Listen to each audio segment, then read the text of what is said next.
I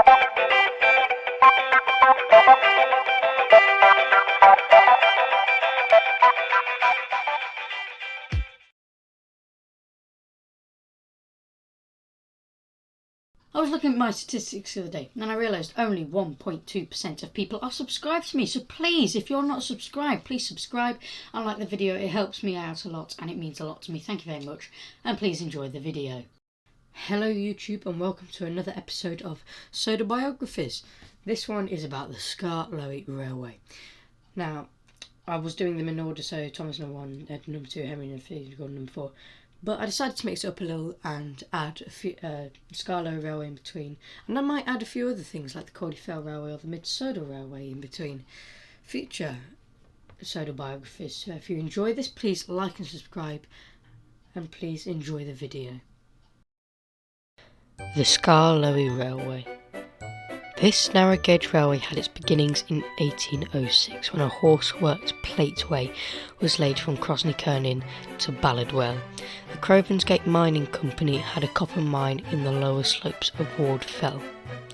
The ore was brought to Crosney-Kertin by packed horses and sent down in wagons to Ballardwell for shipment.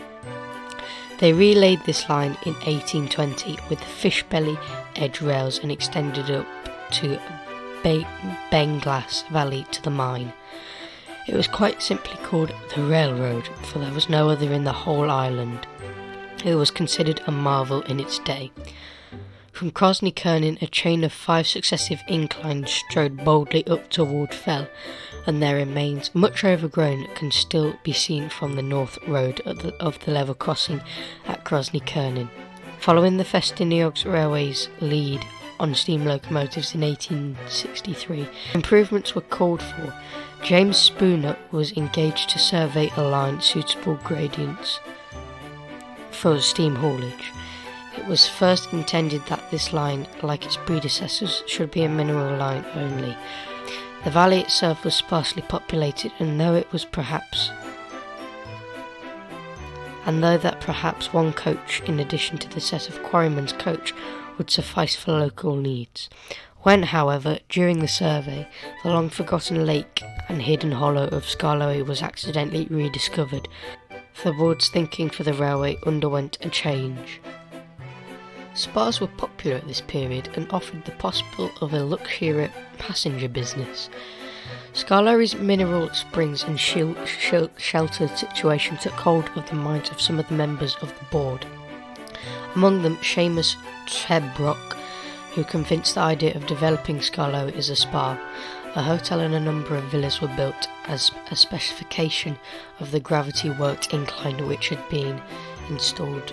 Of the convenience of materials, it was retained for upgrading coal, merchandise and passenger luggage. They renamed the line the Skarloey Railway. A set of the most up-to-date passenger coaches were ordered from Brown Marshall and Company, and the engines, number 1 and 2, were built by Fletcher Jennings & Co. in Whitehaven, England. And they were named Skarloey and Reneus respectively after the two places which hoped to attract people with their publicity campaigning. At the time of the railway's opening, its controller was Mr. Mack. For a few years the plan worked, but then apart from a few keen anglers and a steady trickle of summer visitors, numbers fell. This, though better than nothing, was far from the profitable venue for which the promoters had hoped. By the 1900s, there were signs too that the veins of copper were beginning to run out. But miners searching for further copper in the foothills came upon good slate. The company's main interest was in copper, but they had no objections to using slate as a secondary freight. They lost interest, however, when the copper ran out at last and sold out in 1909 to Mr. Handel Brown of Crosney-Kern. Mr. Brown was principal landowner in the valleys and prospectively MP for Sodor. Slate boomed during the First World War, but slumped badly afterwards. Mr. Brown, nevertheless, kept quarries and the railway going for the sake of his tenants. Sir Handel was created a baronet in 1973 and died in 1950, and his son, now Sir Handel II, inherited his estate crippled by death duties. Much as he would have liked to be able to do so, he could not afford to take his father's views on the bundle of assets he now held.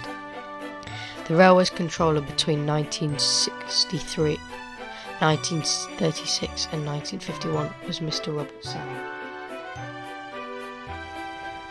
who stepped down in favour of his son in the latter year. During the Second World War, the old mines had been commandeered for ammunition dumps, and the line was worked to its limits, providing slate for blitzed houses and pit props for mines. The Borough locomotives and stock had now gone, and his own locomotive's rolling stock and track was shockingly run down. Sir Handel II had, however, a fine manager, Mr. Petersham, who, backed by his foreman, Ivo Hugh, believed in the line and was convinced that it had a future. They persuaded Sir Handel to delay the closure for a year. During that year, Renaeus, the one serviceable locomotive since Skarloey needed an overhaul, and the railway had no money to do that in its dilapidating state, was carefully nursed and carried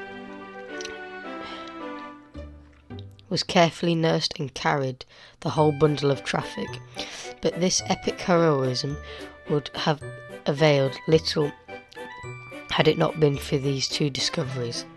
In the hills near Renaeus, new beds of slate were found, with uses other than roofing. And then the discovery of Alstead Castle in 93, with its poem of a Sudrian exploiter called Sir Harold Mohan, Regents of Sodor from 1263 to 1275, a careful study of which suggested that Skarloey was the secret sanctuary to which on an occasion he retired from which time after time he emerged with devastating force of fighting invading Scots to a standstill. And then Sodor archaeologists found supporting evidence for this. Interest grew and passenger traffic did with it. Falcon and Stewart, formerly number 3 and number 4 of the Mid-Sodor Railway, were bought in 1952 from the Sodor Aluminium Company and renamed Sir Handel and Petersham respectively. As revenue further increased, Skarloey and Renaeus were rebuilt and the line gradually relayed too. Two other locomotives, Rusty and Duncan, were acquired and rolling stock rebuilt and added to. The railway's revival was such that in 1963 it was decided to extend it round the lake as a tourist attraction. This was partly funded by the sales on the old slate quarry to the Ministry of Defence in 1960. This loop line was opened in 1965 at the railway's centenary anniversary and has proven its worth since. In 1966 the railway left private ownership when a share issue was floated and it became a company. In 1969 another former Mid-Sodor Railway locomotive, Duke, was discovered and brought to Crovan's Gate. Now rebuilt, he forms part of the Skarloey's railway locomotive stood, and they are thus in happy position of having a locomotive power to spare. They were thus able to help the Talaquin Railway out of a difficulty in 1982 when the Talaquin's number 3, Sir Hayden, urgently needed repairs and was likely to be away for some time. Hearing this, Sir Handel Brown at once offered the loan of its own number 3 as a replacement. Sir Handel performed his duties on the Talaquin Railway for 2 years to everyone's satisfaction and returned home to his shed. In 1980, the Skarloey Railway Board anonymously approved Roger Sam to succeed his father as the railway's controller. In 1989, the railway's construction of a second diesel locomotive Fred from the parts that were bought from the National Coal Board in 1991. Mr. Ivo Hugh retired as foreman and was succeeded by his son David Hugh. 5 years later, in 1996, the railway constructed its latest addition to its locomotive fleet, Ivo Hugh, named in honour as its former foreman. So I really hope you enjoyed that, guys. If you enjoyed it, please like and subscribe, and watch the other ones if you haven't already. I do recommend them, and thanks for watching, and I'll see you in the next one. It's been Kipper4472. Goodbye.